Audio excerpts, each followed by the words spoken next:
everyone, welcome to my channel. This is Strong Mind Soft Heart and my name is Joelle. If you are new here, welcome. I would love to invite you to subscribe by clicking that red subscribe button, and if you are back, thank you so much. So we do quite a few videos on this channel, including homeschool videos. I am a homeschooling mum to 5 in Sydney, Australia, and I'm very blessed to be homeschooling my kids. I absolutely love it, and I thought today it would be really fun to do a homeschool Q&A tag sort of thing. So I got this homeschool tag from a homeschool mum named Robbie, and you can find this tag on purposefulhomeschool.com. So thank you very much, Robbie, for this tag. I'm looking forward to answering these 10 questions and for you to get to know me a little bit better and our homeschool style. Here we go. Question number 1. Were you homeschooled? No, I was not homeschooled. In saying that, I honestly think my mum would have done a terrific job at being a homeschool mum, but it wasn't on the cards for them. So my parents moved from the USA to Australia when I was 2 years old. And I do believe my mum did a short season of homeschooling with my older brother, who is 7 years older than me, while they were, settling in. But after that, they put him and my sister into a private Christian school, and that is where I also attended from preschool right up to grade 12. So I had a great education. My parents provided that for me and I'm very grateful for it. But I do believe my mum would have been a great homeschool mum. Question number 2. Did you always know you would homeschool your children? No, I did not. I never, ever considered homeschooling, ever, growing up. Never considered it. Unfortunately, I think I was stuck in the stereotype, that negative stereotype of homeschooling. And I did unfortunately meet some homeschool families growing up as a teenager, and, saw just that unfortunate side sometimes that we do see in homeschooling when kids aren't socialized well and all of that. And I know that can be a controversial thing in itself, and I just didn't have a very good vantage point of homeschooling, if I'm completely honest. So I never ever set out to homeschool. But once I became a mum, I have to do a separate video on this story. Once I became a mum, I think it was like when Joseph, my oldest, he's almost 11 now, but the day after he was born, so maybe the second night of his life, I had a dream that he was 5 years old and I was on the bus with him, taking him to school, and it was his stop, to get off and go out to kindergarten. And I just held on to him and said, "You don't have to go, baby. It's okay. We can wait. And then, I woke up from that dream like, whoa, what was that about? And it wasn't until years later that some life circumstances changed for us, just with health things and all of that. And I didn't end up sending Joseph to preschool. I preschooled him at home. And then we naturally started to homeschool. And I had a very, very dear close friend to me who had decided to homeschool her kids. And since my bad experiences with homeschool, I had also met 2 very, very incredible families. Sorry, my phone battery died. So I think I was saying that I had met 2 incredible families that had homeschooled their kids, and they weren't weird. Their kids were not weird. Actually, they were incredible. And so my view of it had started to shift. And I thought, you know what, let's just give this a go and see how we go. Apologies for the crazy hair, by the way. I've got no idea what's going on. I have been putting hair oil in this. It is just, if you watch my previous video, I've had a lot of hair dramas with bleaching and coloring, and it's just having a fit at the moment. So look, it is what it is, and we're just going to go with it. Question number 3. What are your 3 favorite books in your homeschool library? Oh, that is going to be a tough one. My absolute favorite part of homeschooling is the read alouds. I love reading aloud to my kids, and I really, really want my kids to have a passion for reading. And that started with Joseph, and it's starting to kick in for Isaac. And so I love books. I could spend a fortune on, Booktopia. I just love to go. I'll go into the Westfields and just walk through the bookstores and just dream. If I had no budget and I could buy any book, what would I get? I love books so much. I'm going to have to say that I can't go past Charlie and the Chocolate Factory, because I just feel like that's a classic. We've read it. How many times? We've read it, we've definitely read it once, maybe twice through. We've definitely listened to it on the audiobook at least 2 or 3 times. So definitely Charlie and the Chocolate Factory.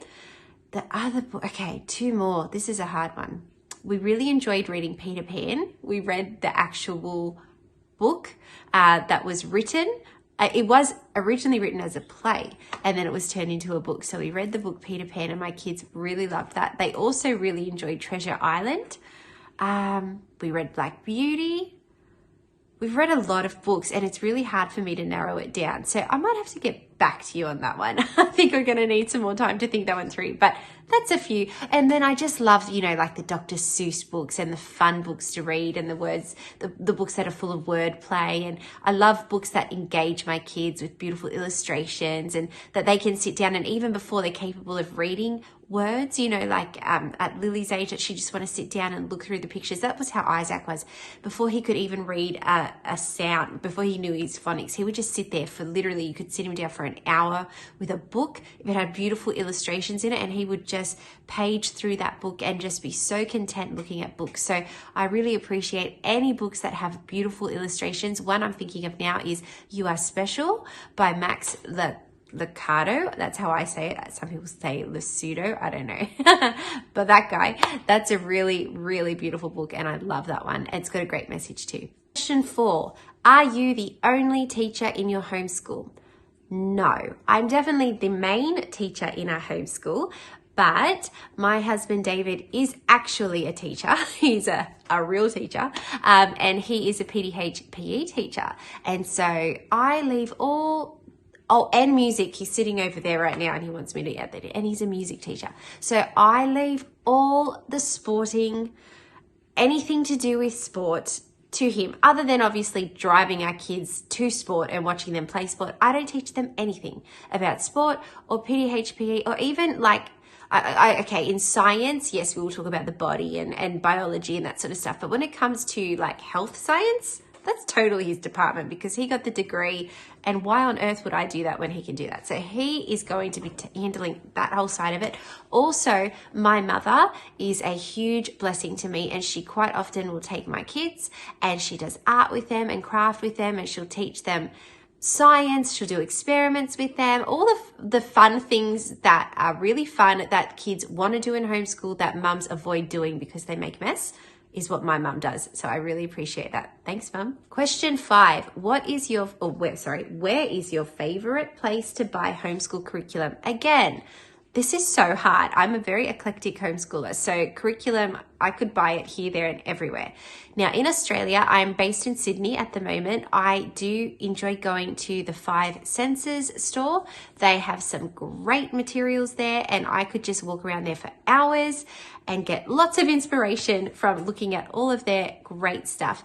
But obviously online, that is where I would order most of my curriculum. As far as the actual set curriculum, we are doing Gather Round at the moment. So I get all of that online.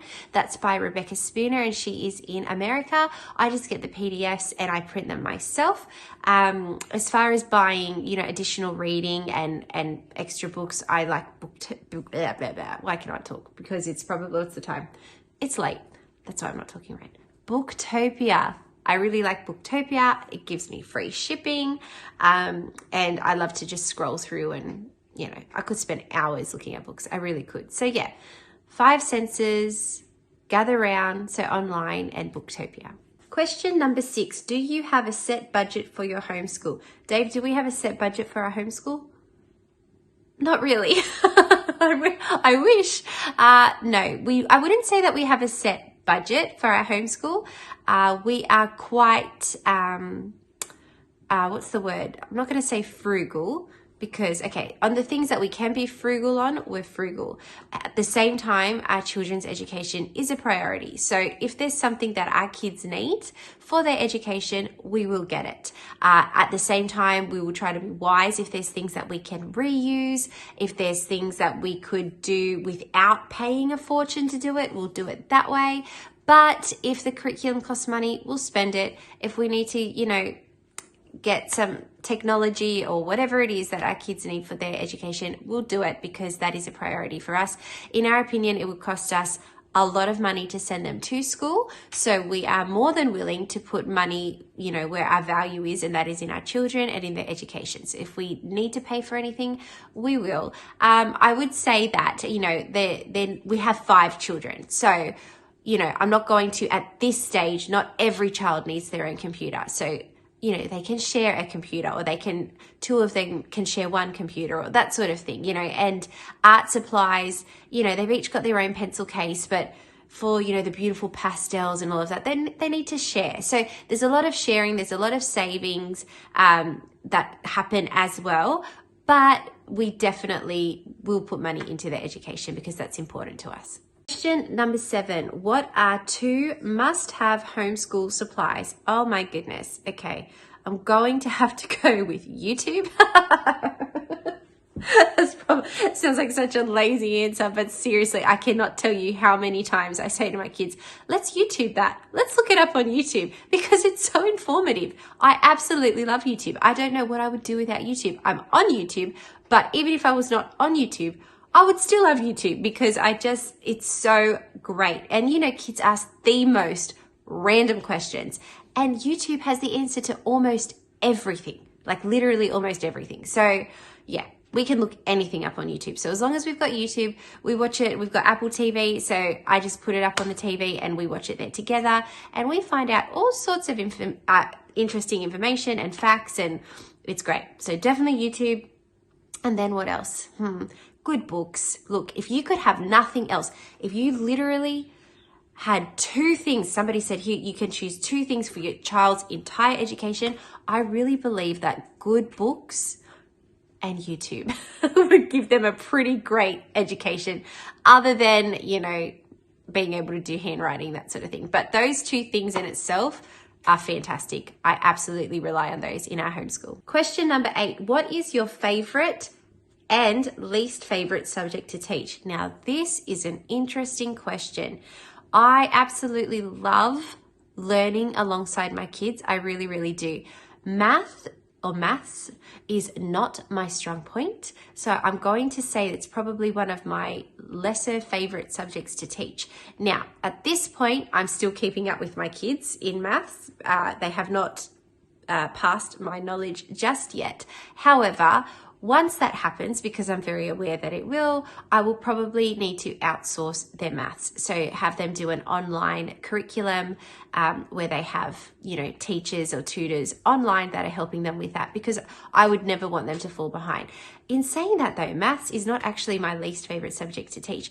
My least favorite subject to teach is also my favorite subject to teach, believe it or not, and that is reading. So I personally love reading. I love to read to my children, and I so passionately want them to love reading too, because I feel like if you can read and you love to read, you could learn anything in life. So I love reading to my kids from a very young age. From Michaela is 10 months old, I love her to hear me read. I love reading. It teaches them language, it teaches them basic language skills that will be with them for the rest of their lives, and it teaches them a lot of information too. Stories teach them empathy, it helps their imaginations to grow, and so I love reading to my kids. I love our group time now as they're older, that we can sit down with a novel and I will read aloud to them, and their vocabulary is growing, and as I said, their empathy grows, and they learn about different situations and think about, what would I do if I was in that situation, that sort of thing. Absolutely love it. Now, on the other hand, when it comes to teaching them the practicalities of reading, so from phonics right through to reading, that is the challenge. It is the most challenging part of our homeschool, and yet it is the most rewarding part of our homeschool. So phonics is not too bad, kindergarten, grade 1. And basic words, that's not too bad. But when you start to really get them, to read and to be reading to you, that can be a really frustrating thing for a kid if they're not ready to do it. That's probably been one of my mistakes, is pushing a couple of my kids when they haven't been ready. But when they are ready and they do it, and you can help them do it well, the breakthrough and seeing the light, just seeing their eyes light up, realizing they've got it, they know how to read, is one of the most rewarding experiences of my entire homeschool life so far. So reading would be my favorite, and reading would be my least favorite as well. Question number 9. Are you involved in any co-ops or homeschool groups? Well, yes, I am. I am very blessed to be a part of a fantastic homeschool group that I joined. How long ago did I join this group? Maybe 3 years ago now? I don't know. Danny, if you're watching, you can correct me if I'm wrong. But I joined this group when there was only 2 or 3 other families, and since then it has just grown exponentially. It is a huge group now here in Western Sydney. I think we have 30 to 40 families, somewhere around there, I don't know, maybe 30 families, and when everyone's there at the same time, it is huge. So we're very blessed to be part of a group. We meet weekly. I don't always get to make it to every single meetup, but I definitely try to be part of the planned excursions. So usually they have one big planned excursion once a month, and then they'll have a park play or another meetup or get together every other week in that month as well. So there's plenty of opportunities for socializing there for the kids and the mums, and it's been a great support to me over the years. I've also got great support online with the online homeschool community. As I mentioned, Danny's one of my great homeschool mama friends, and yeah, just actually recently starting to talk more and collaborate with a bunch of Aussie homeschool mums. So that's been really encouraging. And then of course, my best friend is also a homeschooler, and she has homeschooled from the start. We sort of began at the same time. So we have been a good support to each other, and I think we will continue to be a support to each other throughout the years. And the last question, what is your homeschool approach? So like Charlotte Mason, eclectic, classical, etc. Seriously, like I would say eclectic, but I don't think eclectic is eclectic enough for how eclectic we are. Honestly, our homeschool, this is how I would summarize it. Our homeschool revolves around us. I don't revolve my family around a certain style. Our homeschool revolves around us and wherever we are at that time. So we go through different seasons. And like right now, for example, we're in a season where we're actually doing well. Oh, there's May. I need to go get her. We're doing really well. We're sitting down and getting a whole bunch of bookwork done. So I'm taking advantage of that, and we're doing a whole bunch of bookwork and we're ticking it off the list and it's going great. But other times, that's just not an option. 1 second, I'll get May. Okay, I've got baby May. It's quite late at night. Look at those eyes. Oh, my sweetheart. Yeah, so I was just saying that it revolves around us. Whatever is suiting our family and our lifestyle at that time and place, that's what we do. So as I said, we're in a season right now where we are enjoying our group time, where we sit down. It's quite structured, and then we'll sit down and get our bookwork and computer work done, and we're done, and it's pretty easy. There's been other times, like right before this little one was born, where I just couldn't do it. I was so unbelievably pregnant and tired, and so we took much more of an unschooling approach. They still learnt very well. They still learned lots and lots of things. Everything was fine, but we weren't doing such a structured way of learning at that time. Other times we'll do a unit study. Unit studies are great. That's why I love Gather Around. We'll sit down and we'll study and do the same subject as a family all together, and that's fantastic. So we are super eclectic. I'm up for anything, basically. If it works for our family, we'll give it a go. And yeah, we're really enjoying that. As the children get older, they may find their own style and what works best for them, and we'll explore that as it comes. Yes. But yeah, that would be my answer to that question. Alrighty. Well, I'm going to go because I've just finished 10 questions and this little one needs to go back to bed. Thank you so much for watching. I really appreciate it. I hope you enjoyed that. Please leave a comment down below if you'd like to. I'd love to talk with you there, or you can chat with me on Instagram as well. And I will see you next time with another video very soon. God bless you. Bye.